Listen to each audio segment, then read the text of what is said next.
ఈ శివాలయంలో వజ్ర వైడూర్యాలు ఇక్కడ నంది నుంచి తవ్వి ఒక వ్యక్తి తీసుకొని వెళ్ళాడంట. హాయ్! Hello friends. ఇక్కడ శివాలయంలో బంగారం ఉందంట అందరూ అనుకుంటున్నారు. మనం వెళ్లి చూద్దాము. ఈ వీడియోని మాత్రం తప్పకుండా మొత్తం చూడండి. ఎక్కడ స్కిప్ చేయకండి. మీకు తెలుస్తది బంగారం ఉందో లేదో అనేది. ప్లీజ్ ఛానెల్‌ని సపోర్ట్ చేయండి. లైక్ అండ్ సబ్స్క్రైబ్ చేసుకోండి. అందరికీ నమస్కారం. నా పేరు మహేష్. నేను ఇప్పుడున్న స్థలం సిద్దిపేట జిల్లా చేర్యాల మండలం కడవేరు గ్రామంలో ఉన్నాను. ఇది కనిపిస్తున్న శివాలయం సుమారు 1500 సంవత్సరాల క్రితం కట్టిన కార్తవీర్య మహారాజు ఇది కట్టించారు. చాలా గొప్ప వ్యక్తి తను. ఈ శివాలయంలో వజ్ర వైడూర్యాలు ఉండేవని చెప్పుకునేవారు. నంది కింద దాపెట్టారని ఒక అపూర్వ నమ్మకాలతో శాస్త్రాలు గాని, అక్కడ గ్రంథాల్లో రాసుంది. ఇక్కడ నంది నుంచి తవ్వి ఒక వ్యక్తి తీసుకొని ఎళ్లారంట. అతనికి సుమారు 15 సంవత్సరాల క్రితం పిచ్చి లేసి ఇట్లా మొత్తం రక్తం కక్కుకొని చనిపోయాడని ఇట్లా చెప్తున్నారు గ్రామస్తులందరూ. కానీ శివాలయంలో మహిమ చాలా ఉంది. పిల్లలు కావడానికి ముడుపు కడితే ఒక 7, 8 సంవత్సరాల క్రితం ఇట్లా ఒక బాబు పుట్టి ఆగిపోతది. ఒక పాప పుట్టి ఆగిపోతది.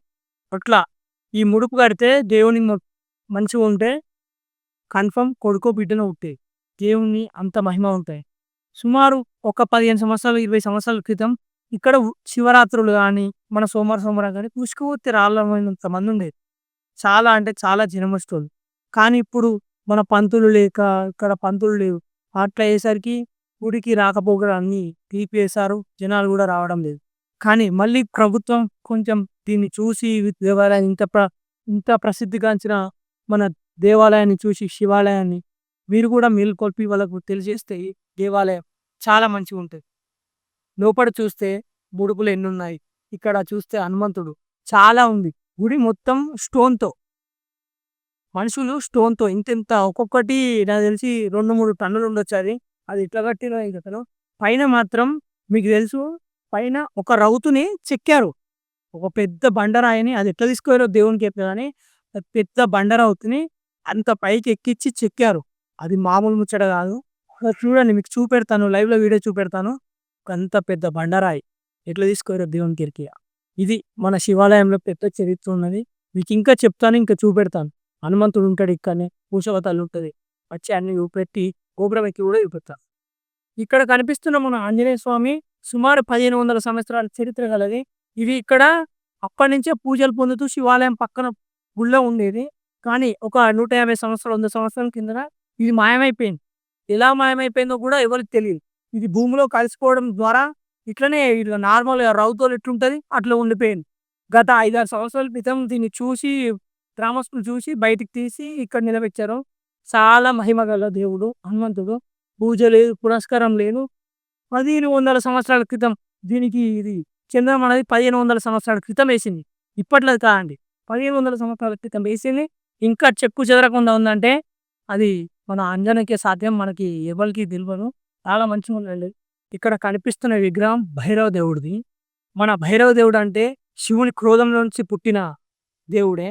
భైరవుడు అనేది చాలా క్రోధంగా, చాలా భయంకరంగా మొత్తం నిప్పులు కక్కుకొని ఉంటాడు దేవుడు. ఎందుకంటే భైరవుడు అనేది శివునితో ఎవరితో యుద్ధం చేస్తుంటే ఈ మూడో కత్తి తెచ్చినప్పుడు శివుడు మొత్తం అగ్ని జ్వాలలా రగిలిపోతుంటే ఆ జ్వాలల నుంచి పుట్టిన దేవుడే మన భైరవ దేవుడు.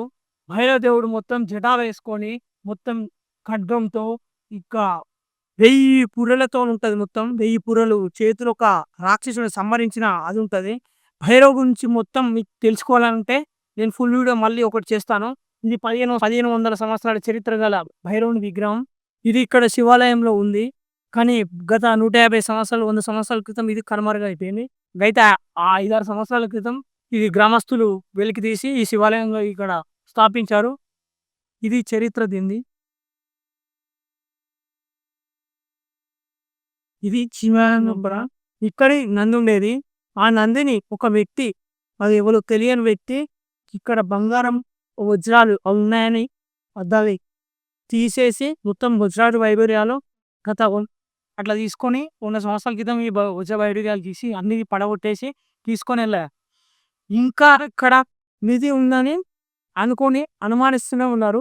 కానీ ఇది తవ్వితే మాత్రం చాలా ప్రమాదం. మీ అందరికీ ముప్పిలొచ్చు కానీ ప్రళయమే రావచ్చు. ఇంకా కింద నిధి ఉంది. ఈ ప్రసిద్ధి గాంచిన ఇక్కడ చూసారా అన్న నూనెలు కట్టారు. ఈ రీసెంట్‌గానే కట్టింది మళ్ళా. నిన్న కూడా ఒకళ్ళొచ్చి కట్టారు.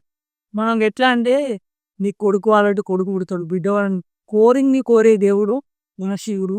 అనుకున్నది జరిగేది జరిగినట్టయితే ఇదంతా చూసారా శివాలయం మొత్తం. మొత్తం స్టోన్‌తోని ఇక్కడ పైన కూడా ఉంది. పైన చెప్పా. పైన కూడా ఉంది మొత్తం స్టోన్‌తోని. ఇదంతా ఏంటంటే ఒక పెద్ద రౌతు.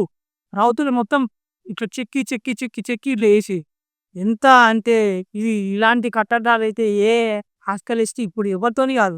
ఏ మేస్త్రి కాదు, ఎవరితోని కాదు ఇలా. ఇంత అబ్బట్లో మన శిల్పులు ఇంత మంచి అదైతే చాలా గొప్పోళ్ళు. వాళ్ళ కాళ్ళకి దండం పెట్టినా తప్పులేదు. ఇట్లాంటి ఇక్కడ చూడండి మంచిగుంది. శివాలయం మీరు దర్శనం చేసుకోండి. ఎప్పుడన్నా ఒకసారి ఇక్కడికి వచ్చేయండి. సిద్దిపేట జిల్లా చేర్యాల మండలం కడవేరు గ్రామంలో సుమారు ఒక హాఫ్ కిలోమీటర్ ఇట్లా పొలాల దగ్గర ఉంటుంది. కాలుకొడ్డి కోటం. మీరు వచ్చి ఈడ చూసి దర్శనం చేసుకొని వెళ్ళండి ఇక. మీకు అనుకున్నట్టు జరుగుతుంది. ఇప్పుడంటే పూజా పురస్కారాలు లేవు గానీ, ఒకప్పట్లో పుష్కమొస్తే రాలనంత జనాలొచ్చేది. అన్ని ముడుపులు కట్టేవి, అన్ని చేసేది. ఇంత చరిత్ర ఉంది. మీరు ఒకసారి తెలుసుకొని రండి. ఉత్తిగ రాంగానే ఈడ గ్రామస్తులను అడగండి, ఎవరినైనా అడగండి. మీకు చాలా ఉంటది ఇక్కడ. శివాలయాన్ని వచ్చి ఒక్కసారన్నా మీరు దర్శించుకొని వెళ్ళండి. చాలా మంచిగుంటది. ఇదే నేను చెప్పాను గదా! పురాతనమైన శివాలయం. శివాలయంలో చూసారా గోపురం ఎంత మొత్తం రౌతే అది.